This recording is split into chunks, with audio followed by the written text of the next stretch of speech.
Hello friends, welcome to M S study circles.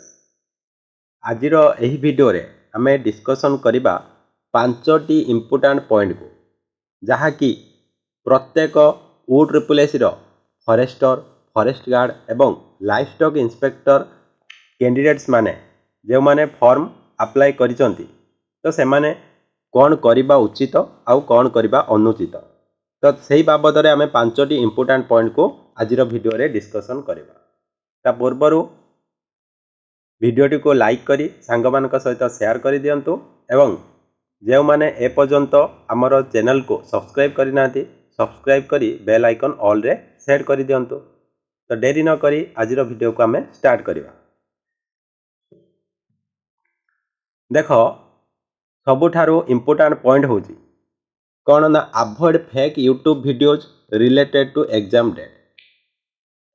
तो आपण माने जानती हैला आपण माने जानती जे एग्जाम डेट बाबद रे समस्त मन रे क्वेश्चन मार्क अछि तेणु आपण माने बहुत समय अतिबाहित करूचंती कोउथरे ना होची एग्जाम डेट रिलेटेड वीडियो रे। तो यूट्यूब रे आपण सर्च करूचंती हैला गोटे चैनल ले देखिले किसी इनफॉरमेशन मिलिलानी आ गोटे चैनल ले देखिले वीडियो किसी इनफॉरमेशन मिलिलानी तो एमिति आपण जो एग्जाम डेट रिलेटेड वीडियो रे बहुत समय काटुचंती। तो देखो जे पर्यंत OSSC तरफ किसी कन्फर्मेशन न आसी से पर्यंत कहीं भी तुमको एग्जैक्ट डेट कहि परिबे नाही जे एग्जाम केबे कंडक्ट करा जिवो। तेणु आपण माने ए जो फेक यूट्यूब वीडियो को अवॉइड करंतु। देखो आपण माने एतिकी सक्षम अछन जे निजे मध्य चेक करि परिबे हैला निजे मध्य चेक करि परिबे जे एग्जाम केबे हबार अछि बा हबो। तो सेथि पई आपण को बेसी किछि करिवा को पड़िबोनी कोन करिवा को पड़िबो एग्जाम डेट जदि आसीबो आपण माने केमिति जानिबे जे एग्जाम डेट आसी सारिछि बोली। तो आपण बेसी किछि करिबेनी तो इंटरनेट कोनोसी ब्राउजर ओपन करिवे OSSC हैला OSSC.gov.in मारिवे हैला gov.in तो टाइप करी एंटर दबाई देबे। तो प्रथमे देख एटा तुमर OSSC रो ऑफिशियल वेबसाइट ओपन हो जिवो। तो एठी जदि स्क्रॉल करिवे आपण माने आपण देखि परिबे देखो जो रिक्वायरमेंट न्यूज जहाँ भी आसुची एठी तुम देख 9 तारिख रे आसीची 7 तारिख रे आसी 6 तारिख रे आसी तो एमिति नोटिफिकेशन जहाँ भी आसीबो आपण माने चेक करि परिबे आपणक तरफ। तेणु बेसी किसी समय अतिबाहित करंतुनी एणु तेणु वीडियो देखिकी हैला। तो रिक्वायरमेंट कैलेंडर जदि देखिबा को चाहुचंदी ए मेनू ऊपर क्लिक करिवे मेनू रे देखो मेनू रे क्लिक कला परे आपण रिक्वायरमेंट कैलेंडर एठी पाइबे तापर क्लिक कले एठी देखि परिबे देखो तो आसिलानी आउ थरे हमें देखिबा। तो देखो एठी रिक्वायरमेंट कैलेंडर ऊपर जेतले क्लिक करिवा तो एठी देखो आसीगला।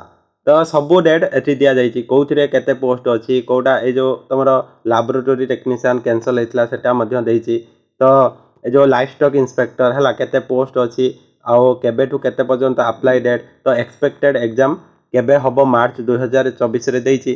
तो जोडा कि हेई परिवार संभावना ही नाही बुझियो कि नाही। तो आपणक तरफ रो आपण माने देखो प्रत्येक दिन आपण चेक करंतु OSSC रो ऑफिशियल साइट को जानतु हैला 2 सेकंड 3 सेकंड रे आपण जानि परिबे जे किछि अपडेट आसीची कि नाही। तो एणु तेणु वीडियो देखि प्रथम पॉइंट हैला किछि समय अतिबाहित करंतु नाही बा समय नष्ट करंतु नाही हैला।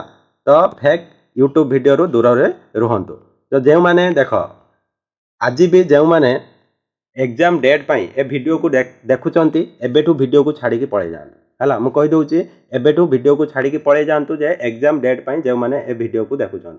तो कारण एग्जाम डेट विषय कोनोसी भी इनफॉरमेशन मो पाखरे नाही कि काहारी पाखरे नाही हैला एबेठु वीडियो को छाड़ी पळे जानतु परे कमेंट करिवेनी हैला परे पुणी एमि सेमिति कमेंट करिवे जे फेक वीडियो ए वीडियो से वीडियो हैला। तो एणु तेणु कमेंट करिबा आपनकर आवश्यकता नाही जदि एग्जाम डेट पाई हैला एग्जाम डेट पाई ए वीडियो को देखुचंती आपण वीडियो को स्किप करंतु आउ जेउ माने एक्चुअली जानिबा को चाहुचंती जे को पॉइंट को इंपोर्टेंस देले हमर एग्जाम क्रैक हबो सेही माने एठी वीडियो रे रहंतु लास्ट पर्यंत बुझियला कि नाही।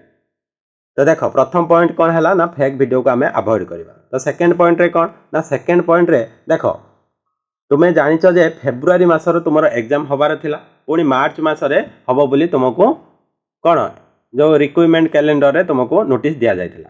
तो तेणु प्रायतः समस्ते मु होप करूची बा आशा करूची जे तुमर सिलेबस को समस्ते कवर कर सारी थिबे।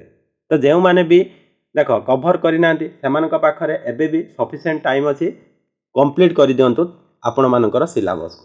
तो जेउ माने देख सिलेबस कवर कर सारी सेमानक पई इंपोर्टेंट कौन रहिला ना प्रॉपर रिवीजन करंतु हैला। निजर जो सिलेबस को बारंबार रिवीजन करंतु। देख एटी बहुत पिला कौन करूचंती देख सब बेले नुआ जिंस जानिबा पई कौन करूचंती ना होची आशा प्रकट करूचंती जोटा कि बहुत भलो।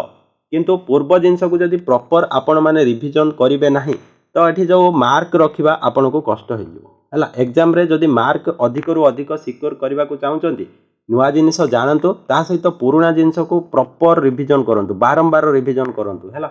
बारंबार रिवीजन करंतु जेमिति फिंगर टिप्स रे आपण मानकर क्वेश्चन रो आंसर रहिबो बुझिला। तो रिवीजन टा मोस्ट इंपोर्टेंट जिनिस बुझि होची कि नै। तो देखो रिवीजन करिवे ता सहित तो फोर्थ पॉइंट रे देखो मॉक टेस्ट। देखो मॉक टेस्ट बिना आपण जदि चाहुचंती जे एग्जाम को क्वालिफाई करबा को ताहले आपण जानतु आपण एग्जाम को केबे भी क्वालिफाई करि परिबे नाही हैला। तो मॉक टेस्ट रोची सबुठारु इंपोर्टेंट। तो मॉक टेस्ट दवा द्वारा आपणकर लेवल को आपण जानि परिबे हैला। प्रायतः सब मॉक टेस्ट रे आपणकर रैंक जानि पारो कि नाही। तो रैंक तो आपण जानि परिबे आपण केते पानी रे अछंती। तो ये मॉक टेस्ट जरिया रे आपणकर मध्य कॉन्फिडेंस आसीबो जे ना मोर प्रिपरेशन ठीक ठाक चलीचे जदि भलो मार्क रहउची। तापरे देखो मॉक टेस्ट देई देले खाली हबनी ताको प्रॉपर एनालिसिस हैला। एनालिसिस होची मोस्ट इंपोर्टेंट। तमर जो रॉन्ग होची हैला रॉन्ग होची तो सेगुड़िक देखंतु कोगुड़ा रॉन्ग होची से बाबद को अधिक एम्फासिस दियंतु जे होची ए क्वेश्चन मोर रॉन्ग हैला काहे कि हैला। तो कोउटी मु अवहेला करि देथिली जोथि पई कि रॉन्ग हे वाला। तो नेक्स्ट टाइम सेटा को ठीक करने को ट्राए करंतु। आउ जो क्वेश्चन रो आंसर आपण माने जानि नांती मॉक टेस्ट रे ताको भल से कौन करंतु ना होची देखंतु तार आंसर को बुझीबा को ट्राए करंतु बारंबार पढ़ंतु रिवीजन करंतु ताको हैला। जा फल रे नेक्स्ट टाइम आपण मानकर कोनोसी क्वेश्चन स्किप न हो आउ रॉन्ग मध्य न हो। तो देखो फिफ्थ पॉइंट रे हैला। फिफ्थ पॉइंट रे देखो तो एग्जाम रो डेट जेहेतु फिक्स नाही हैला केबे एग्जाम हबो आमे जानि नाहंती।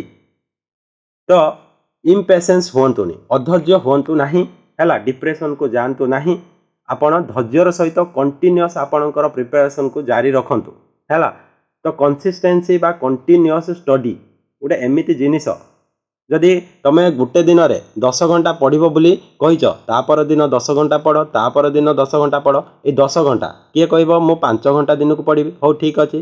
तो फास्ट दिन 5 घंटा यदि सेकेंड दिन भी 5 घंटा तापर भी 5 घंटा एमती कंसिस्टेंसी गोटे मेंटेन करके चल है। तेणु यहाँ थिला आपण मानकर इंपोर्टेंट 5टी पॉइंट जोगुड़िक कि प्रत्येक पिला जो मैंने फॉरेस्ट गार्ड फॉरेस्टर और लाइफ स्टॉक इंस्पेक्टर पर अप्लाई करिसेंती से फॉलो करवा उचित जहाँफल से 100% एग्जाम रे उत्तीर्ण हेबे हैला। आजिर एई भिडियोटी जदि इनफॉर्मेटिव लागि थिबो क्लास टी को लाइक करि देबे सांग मानक सहित शेयर करि देबे एवं जे माने चैनल को ए पर्यंत सब्सक्राइब करि नांती तो सब्सक्राइब करि बेल आइकन ऑल रे सेट करि देबे। Thank you. जय जगन्नाथ।